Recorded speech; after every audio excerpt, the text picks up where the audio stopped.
great revolution happened between 600 and 400 BC. It was accomplished by the same practical and productive people who made the society function.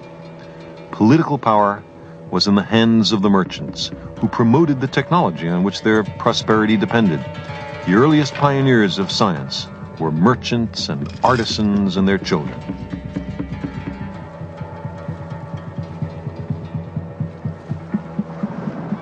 The first Ionian scientist was named Thales. He was born over there in the city of Milos, this narrow strait.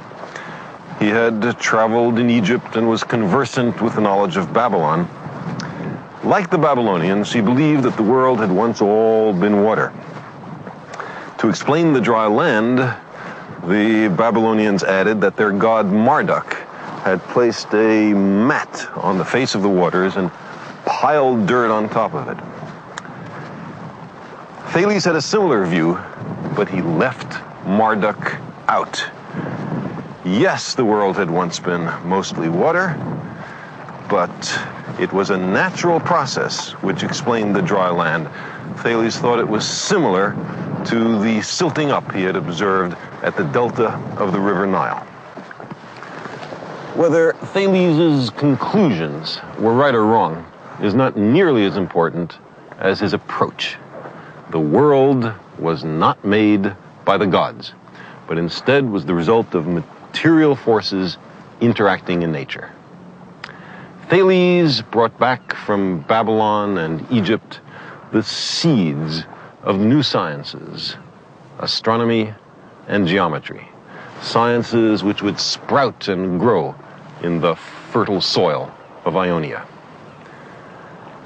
Anaximander of Miletus, over there, was a friend and colleague of Thales, one of the first people that we know of to have actually done an experiment.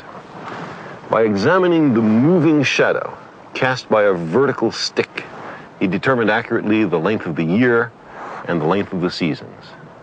For ages, men had used sticks to club and spear each other.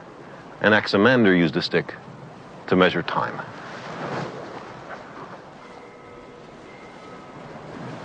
In 540 BC, or thereabouts, on this island of Samos, there came to power a tyrant named Polycrates. He seems to have started as a caterer and then went on to international piracy. His loot was unloaded on this very breakwater.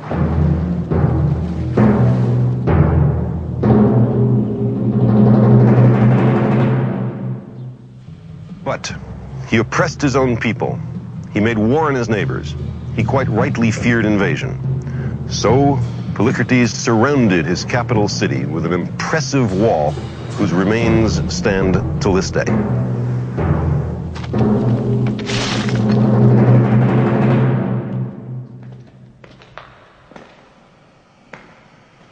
To carry water from a distant spring through the fortifications, he ordered this great tunnel built.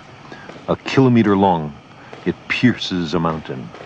2 cuttings were dug from either side, which met almost perfectly in the middle. The project took some 15 years to complete. It is a token of the civil engineering of its day and an indication of the extraordinary practical capability of the Ionians.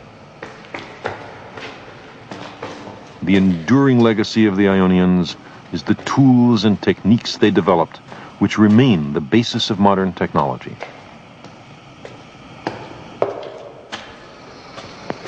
This was the time of Theodorus, the master engineer of the age, a man who is credited with the invention of the key, the ruler, the carpenter's square, the level, the lathe, bronze casting. Why are there no monuments to this man? Those who dreamt and speculated and deduced about the laws of nature talked to the engineers and the technologists. They were often the same people. The practical and the theoretical were one.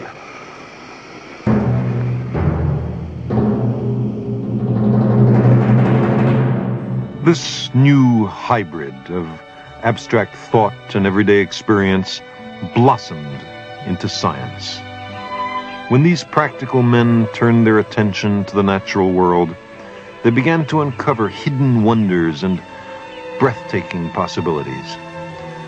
Anaximander studied the profusion of living things and saw their interrelationships. He concluded that life had originated in water and mud, and then colonized the dry land. Human beings, he said, must have evolved from simpler forms. This insight had to wait 24 centuries until its truth was demonstrated by Charles Darwin.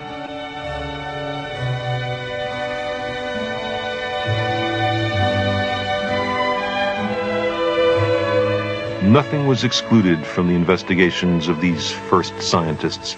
Even the air became the subject of close examination by a Greek from Sicily named Empedocles. He made an astonishing discovery with a household implement that people had used for centuries. This is the so-called water thief. It's a brazen sphere with a neck and a hole at the top, and a set of little holes at the bottom. It was used as a kitchen ladle. You fill it by immersing it in water. If, after it's been in there a little bit, you pull it out with the neck uncovered, then the water trickles out the little holes, making a small shower. Instead, if you pull it out with the neck covered, the water is retained.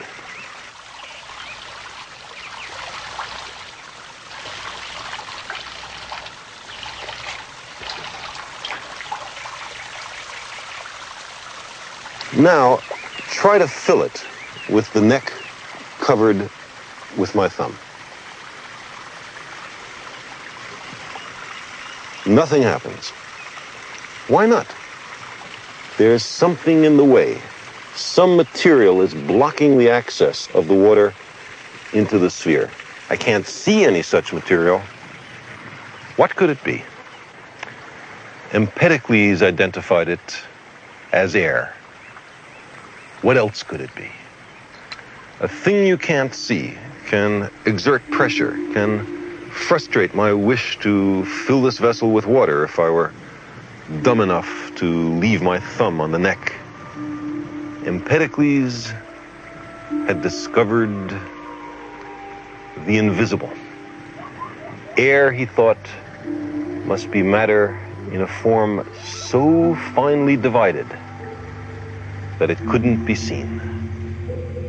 This hint, this whiff of the existence of atoms was carried much further by a contemporary named Democritus. Of all the ancient scientists, it is he who speaks most clearly to us across the centuries. The few surviving fragments of his scientific writings reveal a mind of the highest logical and intuitive powers. He believed that a large number of other worlds wander through space, that worlds are born and die, that some are rich in living creatures and others are dry and barren. He was the first to understand that the Milky Way is an aggregate of the light of innumerable faint stars.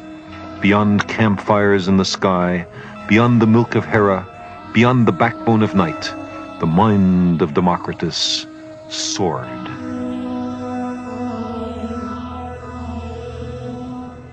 He saw deep connections between the heavens and the earth.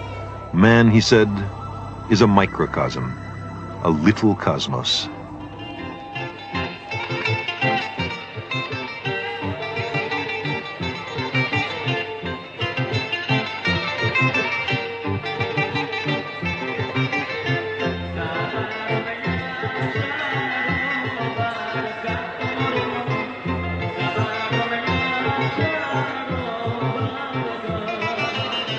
Democritus came from the Ionian town of Abdera on the northern Aegean shore. In those days, Abdera was the butt of jokes. If around the year 400 BC, in the equivalent of a little outdoor restaurant like this, you told a story about someone from Abdera, you were guaranteed a laugh. It was, in a way, the Brooklyn of its time.